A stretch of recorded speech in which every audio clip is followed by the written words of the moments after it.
commencer par vous demander rapidement de vous présenter et de nous parler un peu de votre parcours. Donc, je m'appelle Sophie Lichtvoet, j'ai 47 ans. Il y a quelques années, j'ai fait une école post-bac un peu comme celle que vous faites aujourd'hui. C'était aussi un schéma d'études en 4 ans.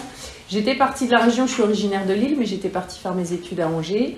Et pendant ces études, j'ai fait une spécialisation sur les sujets du marketing et de la vente.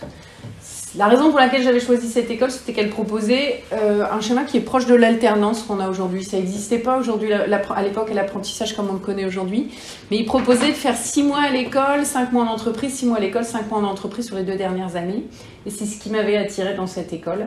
Et donc j'ai fait mes 2 dernières années d'études en alternance. Ok, merci beaucoup. Du coup, j'aimerais vous demander pourquoi vous avez choisi ce parcours. Est-ce qu'au début, vous aviez aucune idée de ce que vous vouliez faire et c'est après que c'est venu? Ou si c'était comme une vocation? Alors c'est vrai qu'en année de terminale, j'avais pas trop d'idées de ce que je voulais faire. J'avais choisi cette école parce qu'elle était justement généraliste et que la spécialisation, elle se faisait à partir de la 3e année. Ça me permettait d'avoir un cursus global pendant 2 ans et de pouvoir découvrir, affiner mon projet et choisir mon orientation en fin de 2e année. Voilà, ce que je disais juste avant, c'est que la raison pour laquelle je l'avais choisi, c'était ce côté pragmatique, opérationnel que proposait l'alternance. Moi, j'avais envie d'avoir une expérience significative en entreprise et cette école me permettait de faire ce parcours-là. Super, merci beaucoup. Et du coup, le parcours que vous avez réalisé, votre métier, tout ça, est-ce que ça ressemble à l'idée que vous faisiez de votre parcours professionnel à notre âge? Alors, pas trop, parce que si vous m'aviez rencontré quand j'étais comme vous en école et en études supérieures, je vous aurais dit que je voulais faire des achats et que je pensais que ce qui m'intéressait, c'était définir une gamme de produits, aller acheter des produits, partir à l'étranger, étudier les besoins clients. Et en fait, c'est sur le terrain, dans mes premières années en faisant du management, que je me suis rendu compte que plus que de développer des produits, ce qui m'intéressait, c'était d'accompagner le développement des hommes, déjà en tant que manager. Et c'est du coup plutôt vers des fonctions de ressources humaines que j'ai évolué. J'ai été 10 ans responsable de périmètres commerciaux, donc manager pendant ces 10 années en France, à l'étranger, puis sur des équipes qui ont démarré par 2 personnes jusqu'à une trentaine de personnes. Et puis au bout de ces 10 ans, les opportunités professionnelles et puis la découverte de mes aspirations ont permis de savoir que c'est plutôt vers les RH que j'avais envie d'aller. Ok, donc on peut dire que c'est grâce à des opportunités que votre parcours s'est un peu fort. Il y a aussi des opportunités qui viennent jouer dans le parcours. Je pense notamment au moment où je pars à l'étranger. C'est un heureux concours de circonstances qui m'a fait partir en Italie. Alors donc bonjour, je suis la secrétaire de CHC Consulting. Donc maintenant on va parler plutôt sur l'insertion professionnelle et comment se mettre en valeur. Donc tout d'abord, selon vous, comment on peut se mettre en valeur de la façon la plus optimale pendant un entretien d'embauche? Alors, c'est justement un sujet que j'ai abordé ce matin avec vous. Moi, je pense qu'une des bonnes techniques pour valoriser ses expériences quand on est en entretien d'embauche, c'est justement de faire le lien entre les compétences qu'on a développées et les expériences qu'on a eues. On parle souvent, il y a une méthode qui est connue par les recruteurs, c'est la méthode STAR et qu'on essaye de transmettre aux personnes qu'on accompagne. C'est l'idée d'utiliser toutes nos expériences pour valoriser les compétences ou les qualités qu'elles nous permettent de développer. Vous commencez par présenter la situation dans laquelle vous avez vécu cette expérience, vous nous expliquez les enjeux, les objectifs que vous vouliez servir dans cette situation-là. Ensuite, vous allez présenter les actions, le A pour action, comment je m'y suis pris pour atteindre cet objectif. Et à ce moment-là, vous démontrez aux recruteurs les qualités ou les compétences que vous avez mobilisées pour atteindre vos objectifs. Et ensuite, parce que c'est pour ça qu'on vous recrute, vous venez nous parler des résultats que vous avez réussi à obtenir.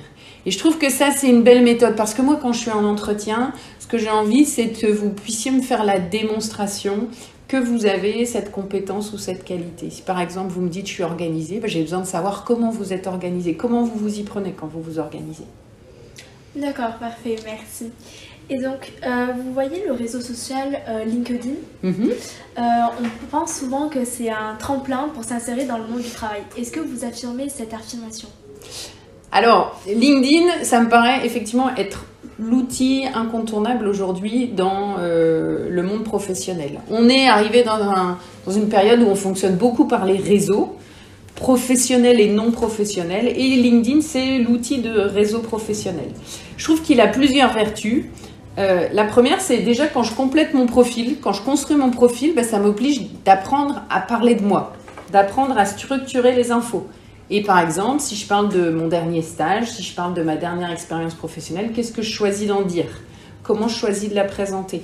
Si je parle de la section info où je vais me présenter au démarrage, qu'est-ce que je choisis de mettre comme contenu dans cette section info? Et déjà là, ça m'oblige à réfléchir à qui je suis, à quel est mon projet, à quels sont les objectifs que je vais vouloir servir.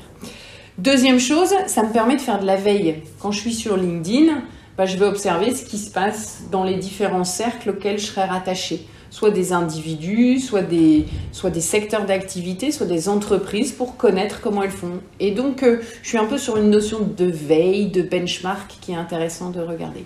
Et puis, enfin, c'est un incontournable aujourd'hui pour se faire connaître.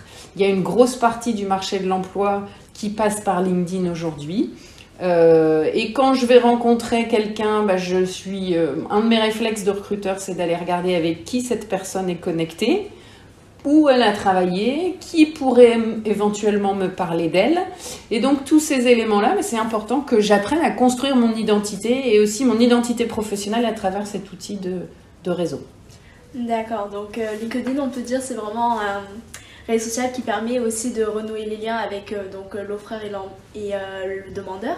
Donc en fait, justement, par rapport à LinkedIn, il y a beaucoup de personnes qui se demandent comment on peut se mettre en valeur sur ce réseau social par la création de CV, puisqu'en général on recrute avec la publication de nombreux CV et notamment comment on peut faire pour se démarquer des autres. Alors effectivement, ce qui est important, que ce soit sur l'outil LinkedIn ou en général quand je vais présenter ma candidature, c'est effectivement savoir comment je vais me démarquer, quelle est mon identité. Quand je recrute un candidat, je ne recrute pas juste un diplôme, je ne recrute pas juste une expérience, je vais aller chercher une personnalité. Et donc, quelle capacité je vais avoir à travers l'outil LinkedIn, à travers les réponses aux entretiens d'embauche, de répondre à qui je suis, qu'est-ce qui m'anime, qu'est-ce qui me met en mouvement. Et donc, une des pistes importantes à avoir, et dans l'outil LinkedIn, il y a une partie où on peut parler de la section information, c'est dans cette section information, comment j'arrive à parler de ce qui m'anime vraiment, de pourquoi j'ai envie de rejoindre une entreprise, de pourquoi j'ai envie d'occuper un poste.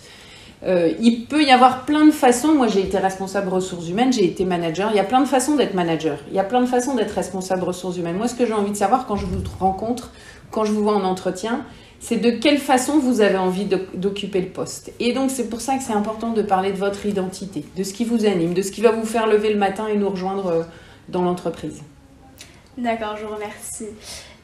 Et ça arrive que des fois, lors des entretiens, il y a des situations assez délicates ou des questions un peu délicates. Et comment on peut réagir face à ce genre de situation? Parce que ça peut nous mettre dans une position où on n'est pas très à l'aise et on peut un peu se dévaloriser. Qu'est-ce que tu appelles une question délicate? Donne-moi un exemple concret. Par exemple, des questions tout bêtes comme pourquoi vous pensez qu'on va prendre vous et pas un autre? Ou des questions où en fait on ne peut pas être très très objectif. On est plus dans le jugement de valeur. D'accord, ok. Alors, déjà, il y a une réponse que je te ferai sur le fond et une réponse que je te ferai sur la forme. Sur la forme, déjà, j'imagine assez bien, et moi je l'ai vécu aussi parce que j'ai fait plusieurs entretiens d'embauche dans ma vie, on est stressé quand on arrive à un entretien d'embauche. Donc, faire baisser le stress, la première chose que j'ai envie de vous dire, c'est de se préparer. Okay. Plus je suis préparée, plus j'ai réfléchi à ce que j'ai envie de partager, plus j'ai réfléchi à qui je suis et pourquoi je suis là, moins je pourrais être prise au dépourvu par les questions qui vont m'être posées par le recruteur. Donc être bien préparé. Ensuite, prendre son temps. D'accord ? Par exemple, je peux demander au recruteur de reformuler la question si elle me paraît pas évidente telle qu'elle est formulée. Je peux prendre le temps de respirer. D'accord ? Je vais vérifier que je suis bien ancrée sur le sol. Et ça, je vais faire attention, ça va me permettre de faire baisser un petit peu la pression, de faire baisser le stress, qui est un stress inutile. Moi, en tant que recruteur, j'ai pas envie de vous stresser. Parce que si je vous stresse, je vais pas faire une vraie rencontre avec vous. J'ai plutôt envie de vous mettre à l'aise. Donc, prenez le temps de respirer, de vous ancrer, de prendre le temps de formuler une bonne réponse, parfois de la réfléchir et de me faire reformuler si c'est bien. Et puis après, sur le fond, tu me parlais de la question pourquoi je vous choisirais vous plutôt qu'un autre, par exemple, c'est ça? Oui, c'est ça. Là, j'ai envie de te dire, c'est qu'est-ce que le recruteur a envie de savoir quand il te pose cette question-là, à ton avis? À mon avis, c'est plutôt qu'on doit se mettre en valeur et surtout ne pas être démotivé ou se montrer qu'en fait on est sûr et déterminé. Exactement. En fait, cette question-là, elle arrive rarement au début d'entretien. Elle arrive plutôt à la fin de l'entretien. Donc déjà, vous m'avez donné sûrement pas mal d'éléments avant qu'on arrive à cette question-là, si je vous la pose. La deuxième chose que j'ai envie de te dire, c'est que les autres, tu les connais pas. Donc cette partie-là, hop, pourquoi par rapport aux autres, on ne sait pas, puisque les autres ne sont pas dans la pièce, tu les as pas rencontrés. Par contre, à ce moment-là, ça peut être l'occasion de réfléchir à c'est quoi l'argument que j'ai pas encore donné au recruteur et que je voudrais lui apporter maintenant. Je lui ai déjà parlé de plein de choses avant, je lui ai parlé de certaines de mes expériences, je lui ai parlé de certaines de mes qualités. En ayant préparé mon entretien, il me reste peut-être des éléments que j'ai pas pu poser. Là, la question est suffisamment large pour que tu puisses parler de à peu près tout ce que tu veux. Donc, s'il te reste un élément, c'est à ce moment-là que tu peux l'apporter.